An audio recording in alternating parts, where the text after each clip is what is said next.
Hello, everyone. I'm James, and welcome to Deep Humanism. This is number 3 of Two Humanists, where we take two humanists, two topics, and give two views on them. I'm here, as ever, with Andrew Copson, the Chief Executive of Humanists UK. How are you doing, Andrew? Fine. Fine. Yes, it's one of those weeks for me, too. I can't go further than that in these times. Yeah, that's pretty good. If you're doing it, are you fine like the dog in the meme with the cup and the flaming house around them? Where he says, this is fine. That's about my level of fine. Yeah. Yeah, right now. I think a lot of people will be in that same place. We have two topics for you this week. The first is the recent Alliance for Responsible Citizenship conference, the ARC conference that just happened in London.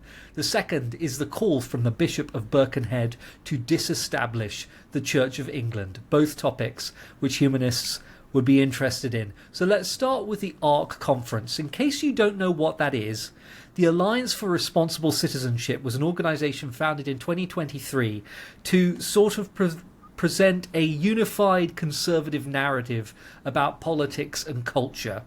Their main idea is that there's this big crisis of Western values and Western civilization. They call it the civilizational moment, and that at this time of threat, conservatives have to come together and get their act together and put together a united front. It's closely associated with Jordan Peterson, the Canadian psychologist and self-help guru. He's sort of the intellectual godfather of it all. And its main thing is an annual conference that for some reason, although it's very American in tone, as I think we'll discuss, it happens in London. And it just happened earlier this week, the second major conference. And here, just to give you a flavour of the sort of thing it is, are some of the speakers who presented at the conference. Our one-time friend Ayaan Hirsi Ali, newly Christian convert, the Catholic Bishop Barron, the Eurosceptic politician Daniel Hannan, Douglas Murray, what to say about him, commentator, sounds like a vampire, I always think. Kemi Badenoch, the leader of the Conservative Party. Konstantin Kisin, the comedian and author and commentator. Michael Gove. Nigel Farage, the head of the Reform Party in the UK. And Kevin Roberts, the president of the US Heritage Foundation, which was responsible for Project 2025, the major conservative playbook to take over the federal government, which Trump seems to be employing right now in office. So those are the sorts of people who spoke at the ARC conference. What were they saying? What were they saying, James? That's just a list of names. What were their actual ideas? They were basically saying that Western civilization is uniquely under threat right now, that our institutions have been undermined and taken over by leftists, and that conservatives need to retake the institutions and assert themselves more forcefully in politics and culture. And I actually did pick out a few quotes for you to give a sense of the sort of things these people like to say. So this is from Kemi Badenoch's speech. So this is British politician Kemi Badenoch. She's the head of the Conservative Party since very recently. She basically only just won the election to become leader of the Conservative Party. And this is her speaking about Donald Trump. He's shown that sometimes you need that first stint in government to spot the problems, but it's the second time around when you really know how to fix them. And it starts by telling the truth. I thought that was an interesting way to talk about Donald Trump, obviously a politician legendarily known for his truth-telling and problem-fixing. Right, okay, well, your silence speaks volumes on that. What do you think? Well, I think I agree that Western civilization is in a very difficult place and it's under threat, and it's never been as under threat as it is. In some ways, in our lifetimes, obviously, it's not as much under threat as it was when it was literally about to be destroyed by war or any of the other cataclysms that's assailed the West over the centuries. But I think that many of these people's ideas are actually the problem. That's the actual threat that Western civilization is facing. Cultural conservatism, this sort of revisionism, that rather than ascribing the progress that we've had in material terms and in terms of happiness and in terms of social welfare to liberal ideas about social democracy and human rights and equality, rather than ascribing the successes of Western civilization to those values, which I think are responsible for the success that relative success, that this part of the world has had in recent decades and centuries, instead ascribing it to what? Well, I don't know. I mean, there isn't an intellectually coherent account here, really, of what might have given rise to these successes. So I think it's a weird sort of inversion of reality, really, because I feel that the things that, well, first of all, Western civilization is very special in sorts of ways, but it's not unique. I mean, the ideas I think that make Western civilization good to me are ideas that are also present in other cultures and other times and other places. So, for example, the idea of universal human rights isn't unique to the Enlightenment culture of Western laws. It's not a distinctly Christian idea, Andrew? No, bizarrely. But this is that's the point, isn't it? So even today, some people are even saying that this is somehow a Christian idea, or a distinctively or uniquely Christian idea, which is completely ahistorical, and I think is actually part of this trend that this conference is part of this cultural conservatism, and this sort of reaction. And it's weird that they get to frame themselves as a reaction or as a response, or as a iconoclastic, resistance, because really, cultural conservatism is very powerful in our societies. Yes. Still, I think that about a big weird. social change like assisted dying, or I often think of the social policy, manifestations of this, things like abortion or assisted dying. Assisted dying first got discussed by our Parliament almost 100 years ago, and it still hasn't happened. Why hasn't it happened? Because of this tremendous power of cultural conservatism and conformity and the overweening, I would see it as overweening power that this. I'm trying to be non-judgmental about cultural conservatism, or not to use too. You can be judgmental about cultural conservatism. I know, it's fine. I don't. You're trying to be generous. That's a very humanistic spirit. I'm trying to be as generous as possible to the position that they're taking. But yeah, I think it is this overweening cultural conservatism responsible for a lot of pain, a lot of misery, a lot of progress held back. And so far from being iconoclastic, they deserve to dress themselves up as iconoclastic resistors, is what I'm saying, because in fact, the ongoing purchase that their ideas have had on the Western mind, to the extent that they have still got purchase on the Western mind and control over the levers of power, as they often have in many parts of our world, is what's made things worse and is holding us back. So that's how I completely agree. Yeah, there is something very strange about these figures, many of whom, the British Conservative politicians just got out of a 14-year stint in government. People like Michael Gove, who was speaking at the conference, he held very senior positions in government for more than a decade. And they're positioning themselves as these plucky outsiders who are ready to take back the culture from the Liberals who've overtaken it. And they've been in power for almost 15 years. I mean, it's really extraordinary to hear them present themselves in that way, and you get that in this Badenoch quote.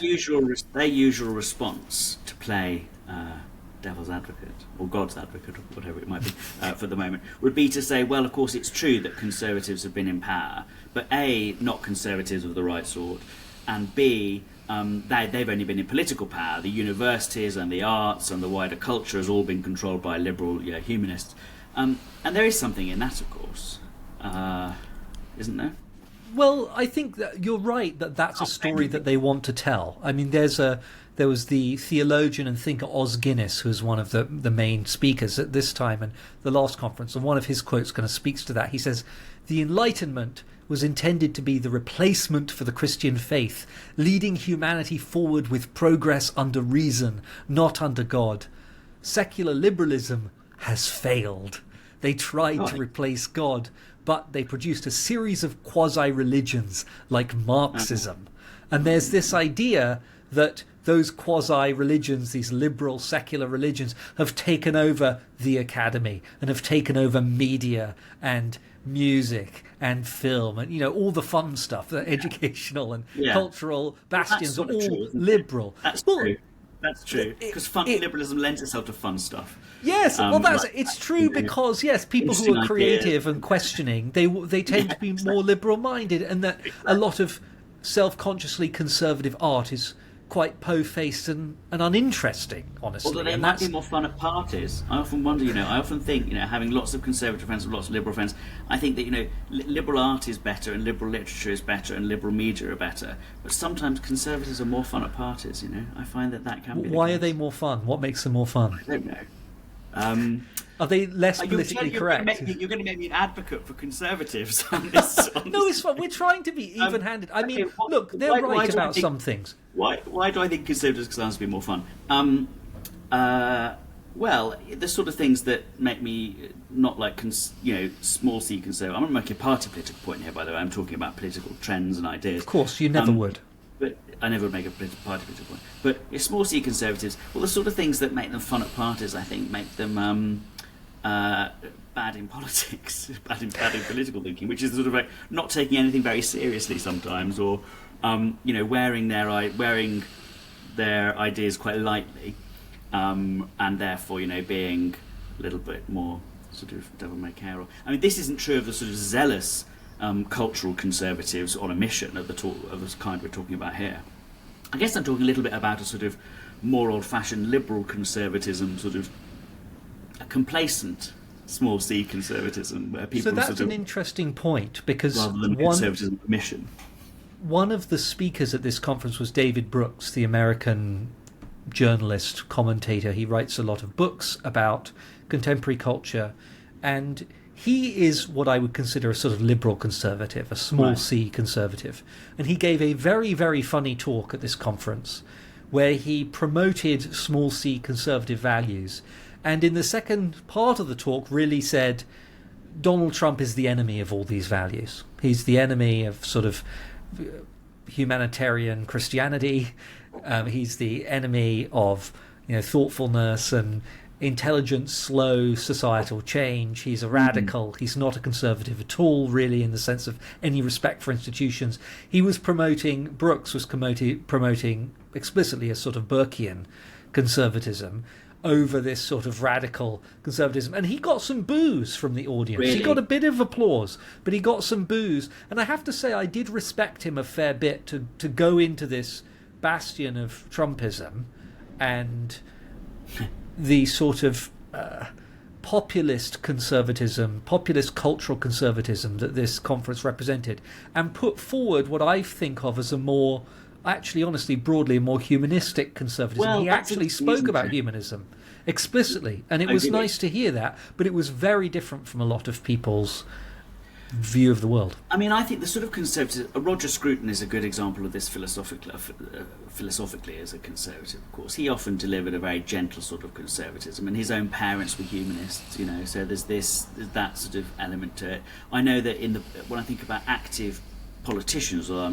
as we were saying, we're not talking about political parties as such as political ideas, but when I think of the active conservative politicians over the years that I've known who, like in the parliamentary humanist group, for example, so humanists who have been conservative politicians, people like Tristan Garel-Jones, who was a bit of a pro-Europe wet in the Thatcher years, people like Ken Clarke, people, Lord Jopling, these sort of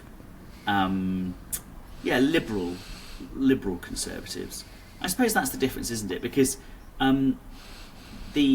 this conference and the conference that's happening in America at the same time of the Conservative American conference, they're not in any way liberal, and not just because of the different way that Americans would use the word liberal from the way that British people would use the word liberal, but they're not. They're illiberal conservatives.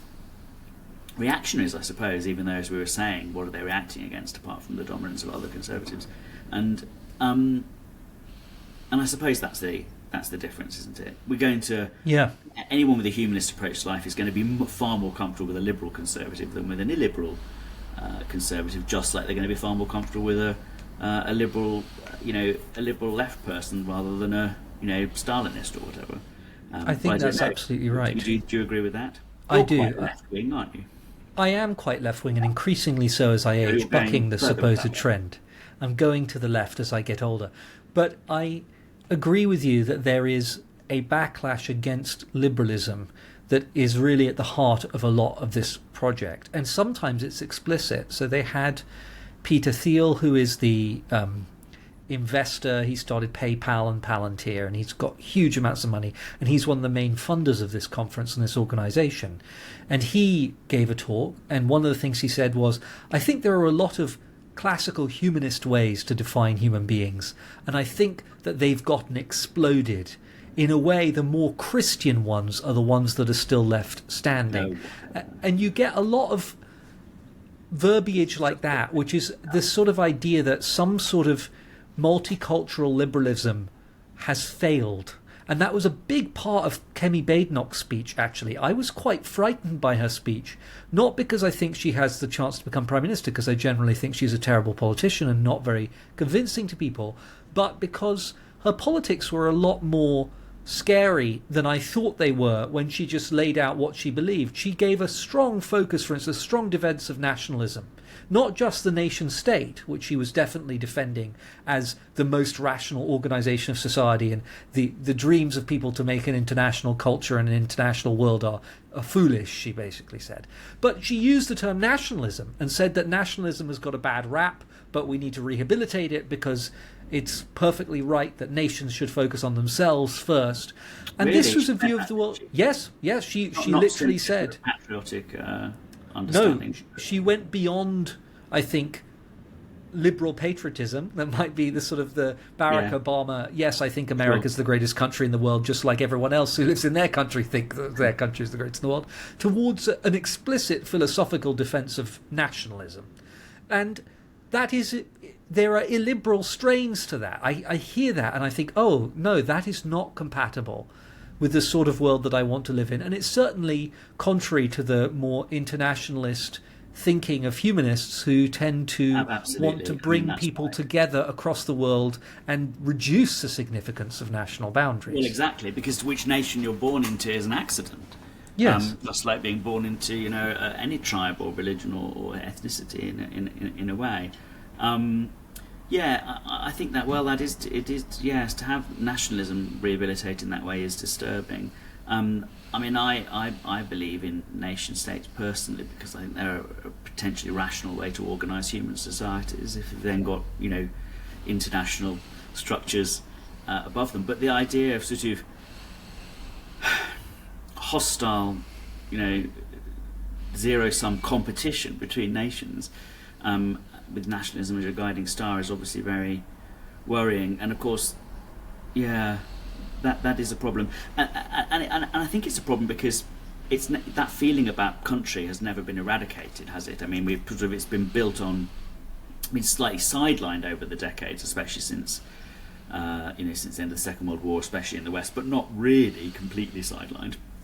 And so it's still there, and so it seems quite natural to many people, I'm sure many people of goodwill even, to think, well, yes, of course a nation should look after. Of course it's right that Donald Trump or whoever is the head of government of whatever country should be looking after their own people first and their own country. That's what they're for. That's what national governments are for. And that probably feels quite natural to people. And to some extent, of course, it's true. But increasingly, there are two things that make it not completely true, aren't there? Maybe there's more, or maybe I'm wrong. But I think that firstly is that the world is so interconnected that by looking after everyone, you are looking after your own people. I mean, it's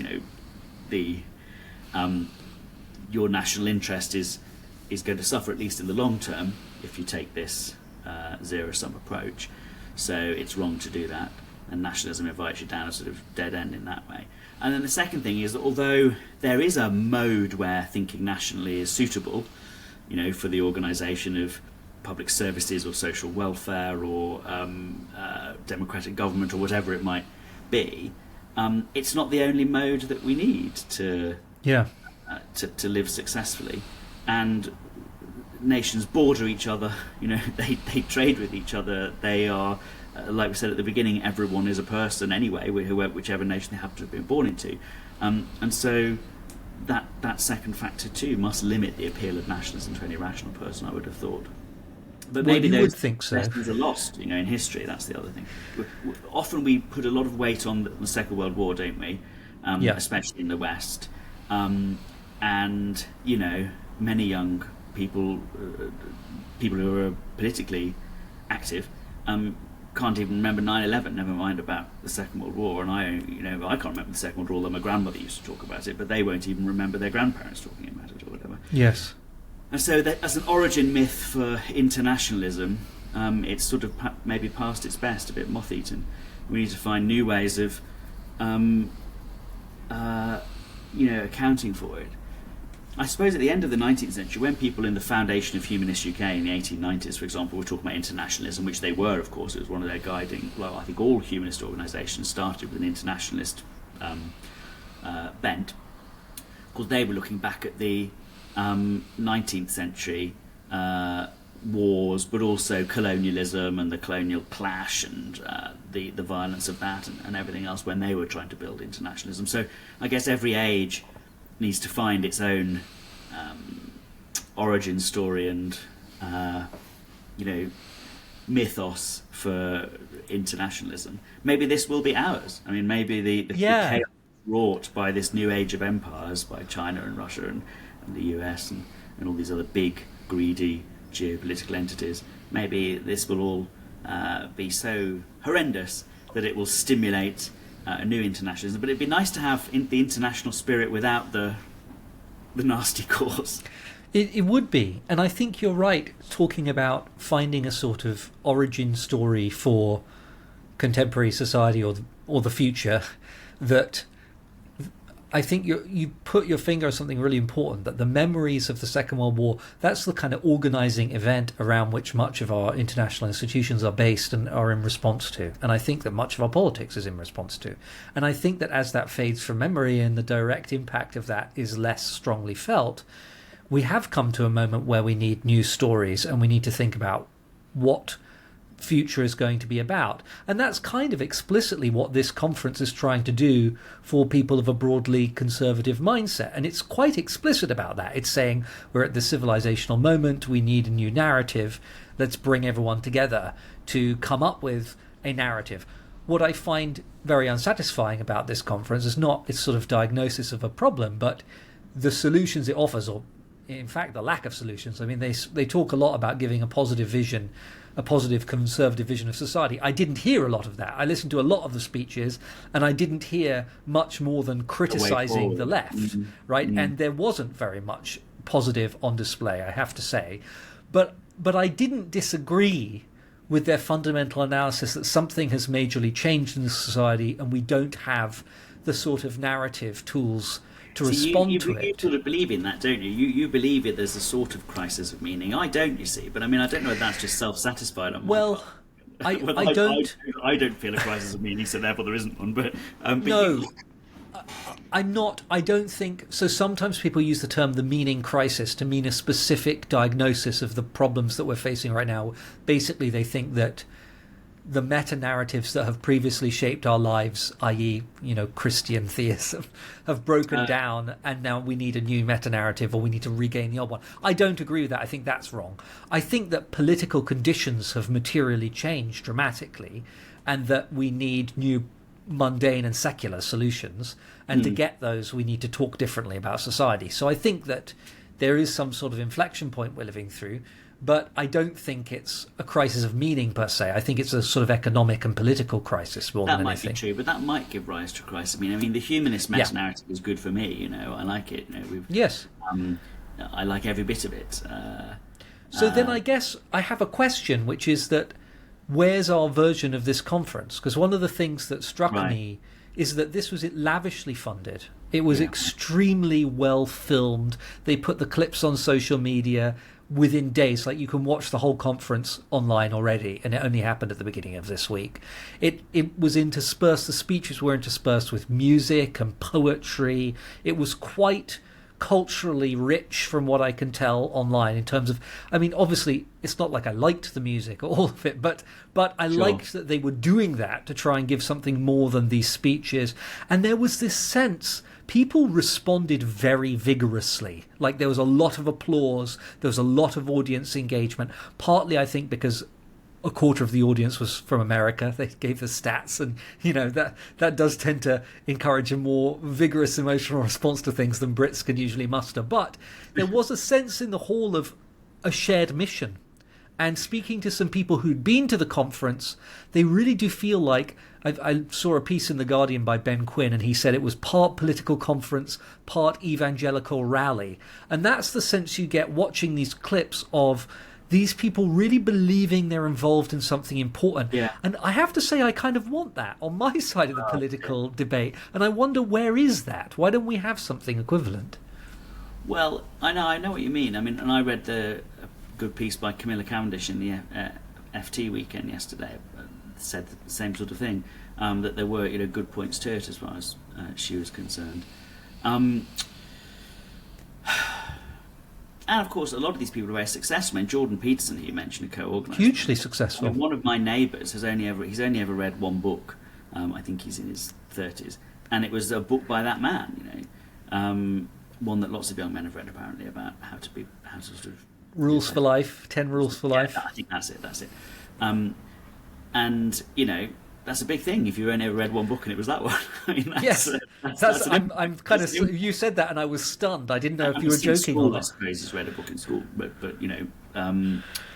that's a big impact in anyone's book, by anyone's measure. In anyone's single book. In anyone's single book. So, what could be the explanation? I mean.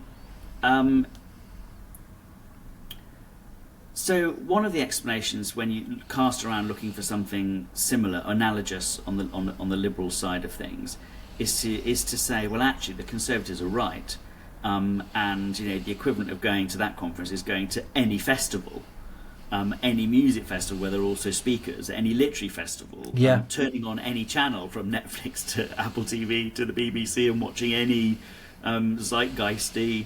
Sci-fi or soap opera or comedy or whatever, because our culture really is infused with liberal humanistic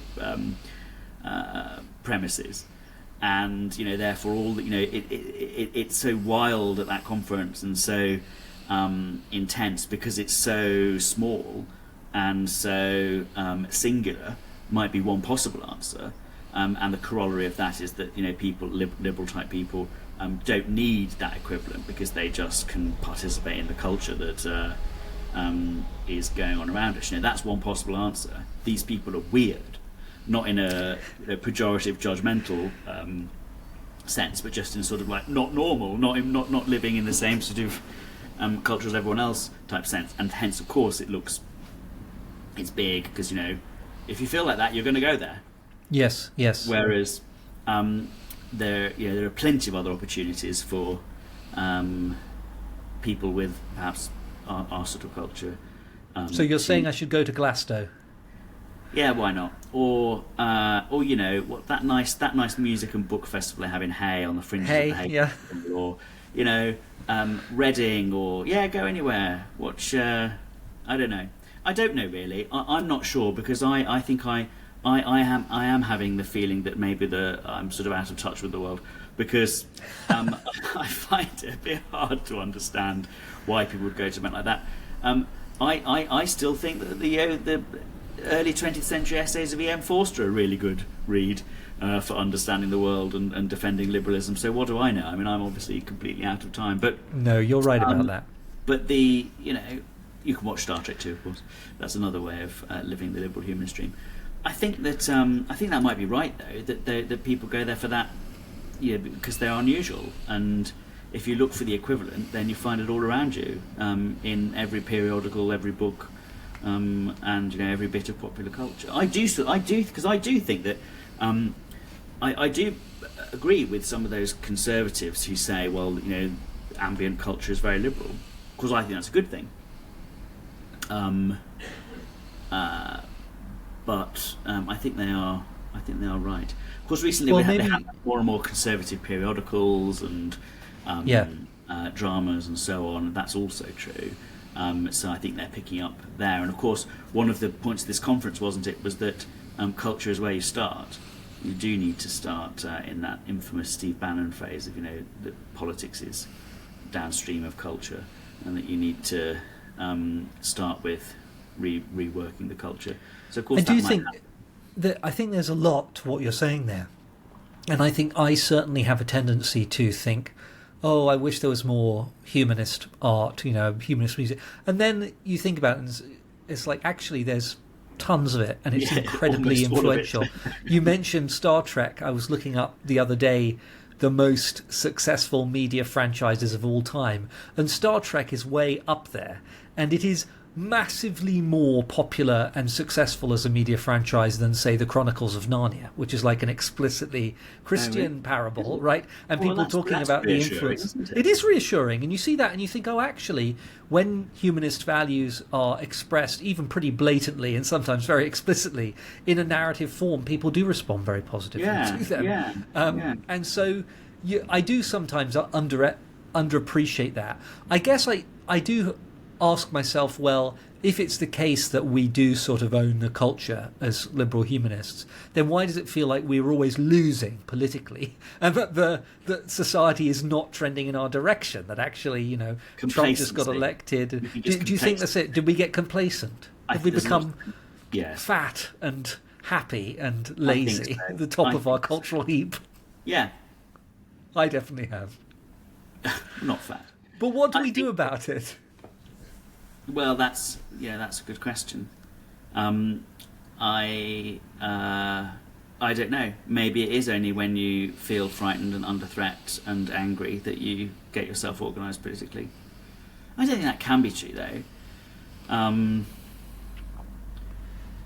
don't know. I mean, there's this thing I think we discussed before about, you know, why is it that liberals aren't more vocal when they do get taken, when their government is run by sort of ethno-nationalistic hard-righty thing. And one of the explanations is that often appeals to me is that because those governments tend to make richer people in the society much richer, and rich people are liberal people tend to be richer, so therefore, you know, in a way, it's easy to wring your hands about Trump while cashing in on your, you know, as the market saw.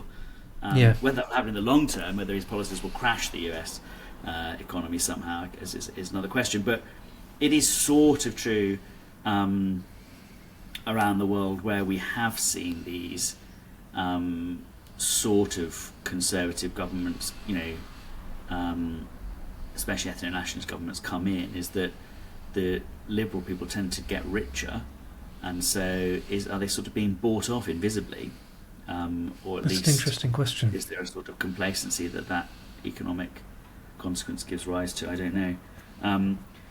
Or maybe, like we say, maybe because the wider culture still seems pretty liberal, and there's the myth of progress that lives in our heads about things as just a temporary bump in the road, things will get better after all, this is an aberration, and so on, keeps people inactive. But then of course lots of people are politically active. You're politically active, I'm sure. I'm politically active. Do things to try and make things better, and to try and procure the outcomes that we want in the societies we live in. So yes, well, we try, and let's use that as a good way to talk about one thing we could do to make our society better. So the Sunday Times this week, or last week, I guess now, so last Sunday, quoted Julie Connelty, the Bishop of Birkenhead, as saying, "My new hero." That your new hero. yes, a shero for us all. Yeah, saying exactly. that I would personally favour the Church of England being disestablished. And she was saying this in large part in response to the ongoing safeguarding crisis in the Church of England. Basically, priests who harmed children were not being held to account, were being moved from post to post, just like in the Catholic Church, not being passed on to police, all sorts of major safeguarding problems, errors, failures, not sure how to describe it, complete catastrophes. And just in case you're not from the UK or you don't understand how things work here, the UK has an established church, the Church of England. Our head of state, who is technically the king, is also the head of the church, so I guess that means we're technically a theocracy, right? So the head of the state is the head of the church. And that means that the Church of England here gets a bunch of privileges that other religions and humanists don't receive. One of them being, for instance, bishops have seats in the House of Lords, which means that they get to sit in our second legislative chamber and ask questions and comment on legislation, even though nobody elected them. Vote. Yes, they get to vote on legislation. And humanists, of course, for a long time have wanted this situation to change, to disestablish the Church of England, separate the Church of England from the state entirely so they're not intertwined legally in our constitution, and have a proper secular liberal democracy.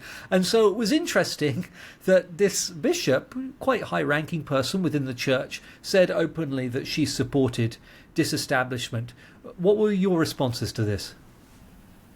Well, it's not an unusual position, actually, for Anglicans, especially on the liberal... I don't know whether she is on the liberal end theologically, but she's obviously on the liberal end socially of things. And it's not an unusual position for them to take, because two reasons mainly they have. One is because they think it would liberate the church to be a truer church in whatever way they might think that would be possible. So as maybe it'd be better at calling out, speaking truth to power and so on. It's difficult to speak. If you think it's part of your religion to speak truth to power, which some Christians do, then it is hard to speak truth to power when you are the power, in sitting Yes. in the House of Lords yourself and so on, and being established and extremely powerful. So, some Anglicans want to see themselves disestablished for that reason. And then the second reason, so they can be more Christian. And then the second reason Anglican disestablishmentists, disestablishmentarians, have for it is that they think, that they will be able to run their own affairs better. They'll be disentangled from the sort of state obligations, which shackle them too much to, as they might see it, hierarchy. Although of course it is a hierarchical church. Power, the state, love of power, I suppose, worldly things, and obviously she's in that tradition. The immediate trigger, because these things often have weird triggers, is of course, as you say, the child abuse, the safeguarding. It's not just child abuse, the general safeguarding problems, scandals that have hit the Church of England. And when you think about how churches get disestablished, they often do get disestablished, for unusual reasons, the reasons that you wouldn't necessarily have, foreseen. There are certain trigger causes. Not always. In the UK, in fact, the disestablishment of the church in Wales in the 1920s was mostly because of the rise of the nonconformists. It meant that the church in Wales no longer really had a majority of people, just as the presently doesn't in England. And the disestablishment in Ireland in 1870 again was, for political as well as social reasons, but they were religious reasons. Here, obviously, it's more of a it's different. I think when you're when you survive so far into the modern world, still established. Yeah. The motivations for establishment are as true now as they were 60 years ago. So perversely, the case becomes harder to argue, because you say, well, most people aren't Anglicans. Well, so what? They haven't been for a century, and but the church is still performing a good function. I think that most people in the UK think that the church should be disestablished. That's true in opinion polls consistently over time.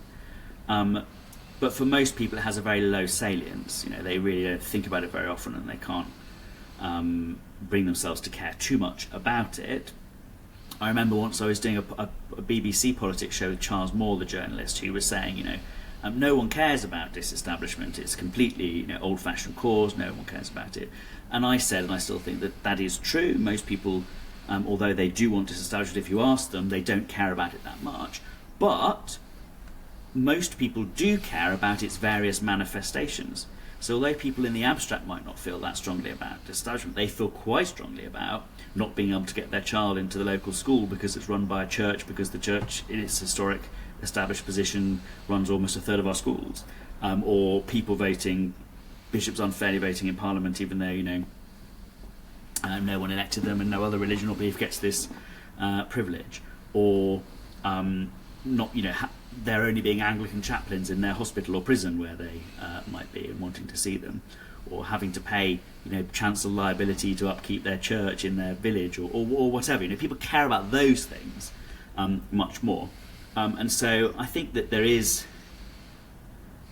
there is obviously a possibility of disestablishment in the coming decades. Personally, I would put the chances of it very low, although I'd like to see it. I think it's much more likely that we'll have unpicked some of the aspects of establishment. So bishops in the Lords, I mean, I don't think anyone doubts that if the Lords is reformed again after this present round of reforms, which is getting rid of the final hereditary peers, if there's another round in 5 years or 10 years, bishops will go. I mean, I think everyone sort of accepts that that's the case. They're the next for the off. There might not be. I was going to say, be careful what metaphor you use there. Next for the yes, exactly. The next to be retired, and that's if there is a reform, another reform of households. There might not be, of course. You can survive by hook or by crook quite easily if you're the Church of England. And I think probably there'll be a reduction in the privileges that they have, and a reduction in, or a pluralisation of things like chaplains in hospitals to include other, non-religious and religious providers and so on and so forth. I don't think there'll be any revolutionary disestablishment, and there certainly won't be any disendowment.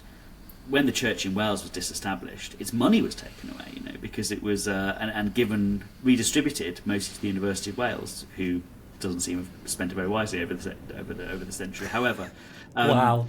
The University of Wales graduates rushing to our comment section to complain. No, just because they've had to make a lot of redundancies recently.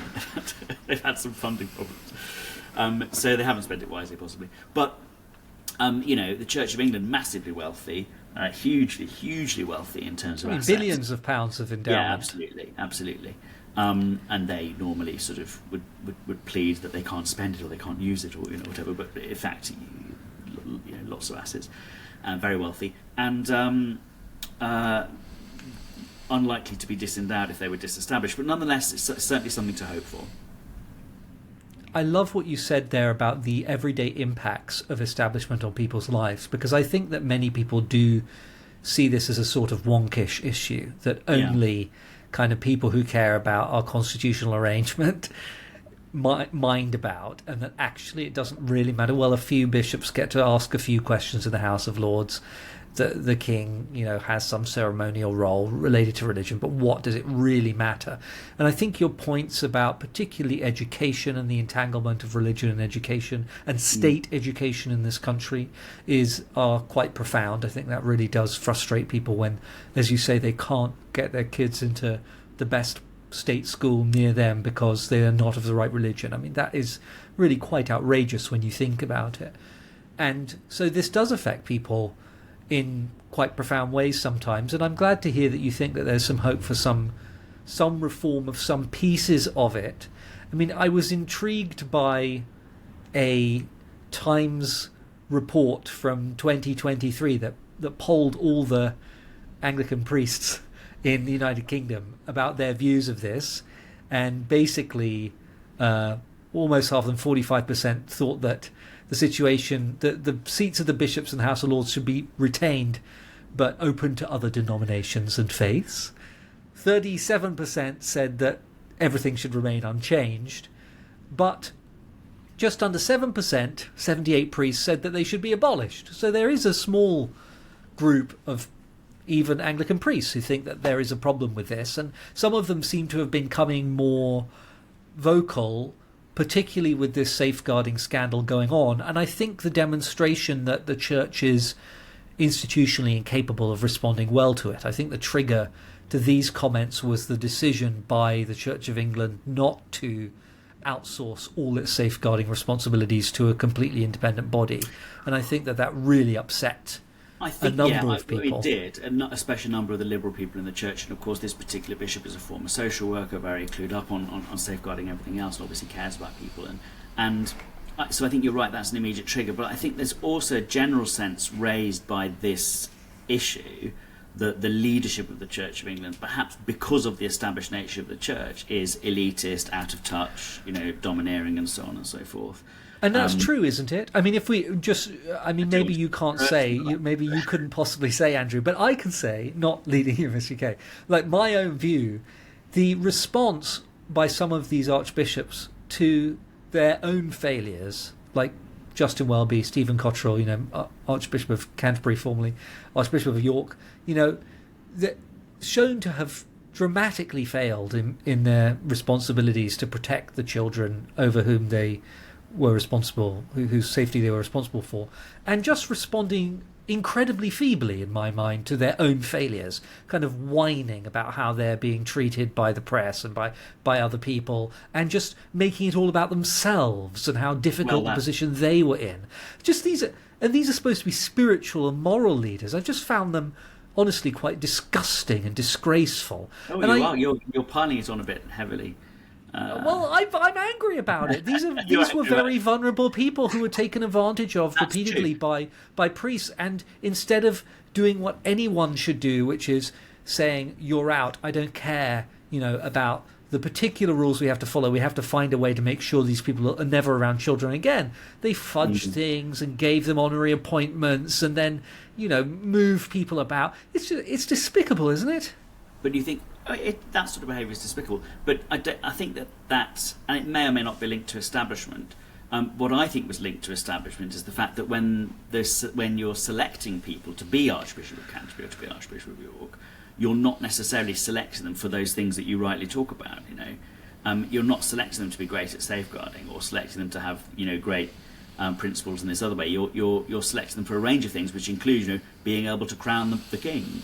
Being able to legislate, playing a role in the state in this sort of way, and that's what I think really has more broadly triggered this. Is the question of maybe not choosing the right people, and maybe the right people to deal with these issues of vulnerable people, of safeguarding, and the other things that happen in a community when you run a religious community of any kind.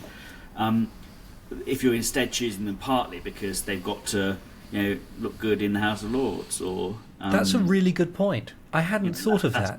That was my point, really.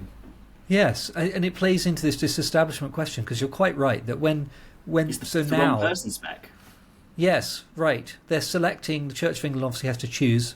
Well, the whole Anglican communion, I guess, has to choose a new. Well, I guess it's only the Church of England who gets to choose a new Archbishop of Canterbury, right? A new head of the Church of England, and. You're right. They have to choose someone who's not just going to be a religious leader, but who's sort of a political official as well, who plays a role in the state, and as you say, crowns the king and has to do all these state functions. And I think you're correct that might distort the sort of person they would select to be in that role, because it has all these other political, governmental considerations that have nothing to do with religion per se. Justin Welby was a great player of this. He pulled the levers of power really well. I remember him in the House of Lords, not quite boasting, because I think that would be would be unchristian of him. But yeah, maybe. I don't know much about what Christians think about boasting. But pride is a terrible sin. Oh, is it? Ah, well then.